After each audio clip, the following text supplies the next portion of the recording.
कुणाला चपाती देणार बनवून? दादी. डॅडीला. आणि मम्मीला? मम्मीला चपाती. आजीला चपाती. बाबांना, आईला. हा बाबा दादी. डॅडी बाबासाठी. आणि मामा? मम्मा खाती नाही. खात नाही मामा. बरं आहे.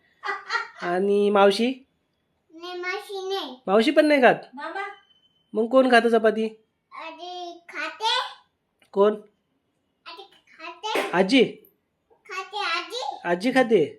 आणि नाही खाते आजी. नाही खात आजी. आजी. मग कोणासाठी बनवते तू चपाती? कोणासाठी चपाती बनवते? बाबा रोटी. बाबासाठी. बाबा रोटी. बाबासाठी रोटी. हा